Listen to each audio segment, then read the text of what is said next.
سالوں کا ایک مرد مجاہد راستہ بھول کر ایک اونچے پہاڑ پر چڑھ گیا۔ وہاں اس نے دیکھا کہ عیسائیوں کا ایک بہت بڑا مجمع لگا ہوا ہے اور بیچ میں ایک بڑی کرسی لگی ہوئی ہے۔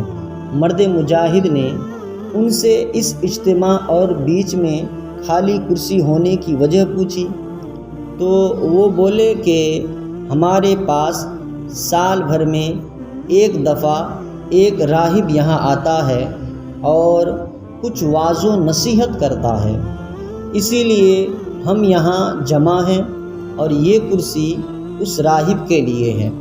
وہ مرد مجاہد بھی اسی مجمع میں بیٹھ گئے۔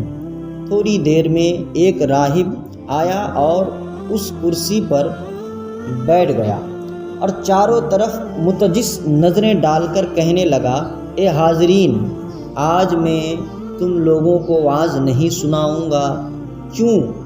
کیونکہ اس وقت تم میں امت محمدیہ کا کوئی شخص موجود ہے۔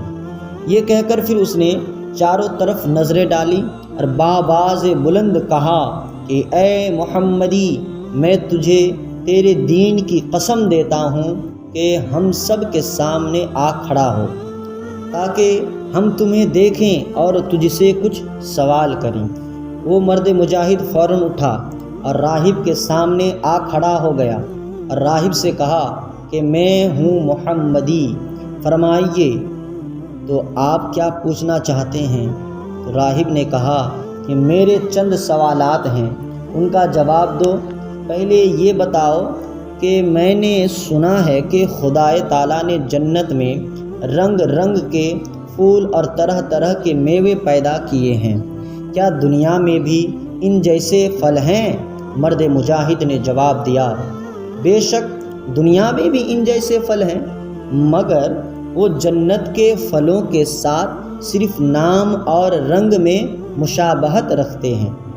مزے اور لذت میں دنیا کے پھلوں کو جنت کے میووں سے کچھ مناسبت نہیں۔ اس کے بعد راہب بولا کہ میں نے سنا ہے کہ جنت میں کوئی ایسا گھر اور بالا خانہ نہیں جس میں شہر طیبہ کی ایک شاخ موجود نہ ہو، کیا دنیا میں اس کی کوئی نظیر ہے؟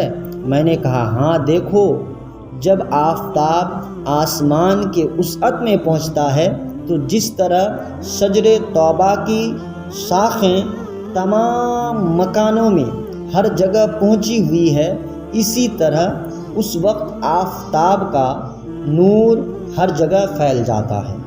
راہب نے کہا کہ جنت میں 4 نہریں ہیں جن کے مزے تو مختلف ہیں، مگر ان کا منبع اور جڑ جہاں سے وہ نکلی ہے ایک ہی ہے۔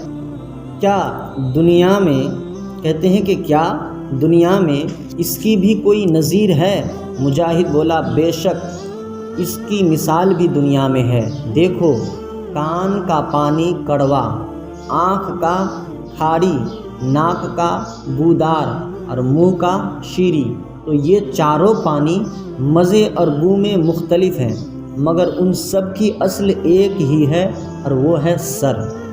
اس کے بعد راہب بولا کہ بس ایک بات اور پوچھنی ہے، میں نے سنا ہے کہ اہل جنت طرح طرح کے کھانے کھائیں گے اور قسم قسم کے جو مشروبات ہیں وہ نوش فرمائیں گے، مگر انہیں نہ تو پیشاب کی حاجت پڑے گی نہ پاخانہ کی۔ کیا دنیا میں اس کی بھی کوئی نظیر ہے، مثال ہے؟ مجاہد بولے کہ ہاں، اس کی بھی مثال ہے۔ دیکھو، جب بچہ ماں کے پیٹ میں رہتا ہے تو وہ جس چیز کے کھانے کی خواہش ماں کے دل میں ڈال دیتا ہے تو خدا کی قدرت سے وہی غذا بچے کے پیٹ میں پہنچ جاتی ہے، مگر جب تک وہ پیٹ میں رہتا ہے تو نہ وہ پاخانہ ہی کرتا ہے اور نہ ہی پیشاب۔ اس کے بعد راہب خاموش ہو گیا اور لوگوں سے کہنے لگا کہ لو، آج میری وعظ یہ ہے کہ پڑھو لا الہ الا اللہ محمد رسول اللہ، اور پھر تمام کے تمام لوگ یہی کلمہ پڑھ لیے اور سب کے سب کلمہ پڑھ کر مسلمان ہو گئے۔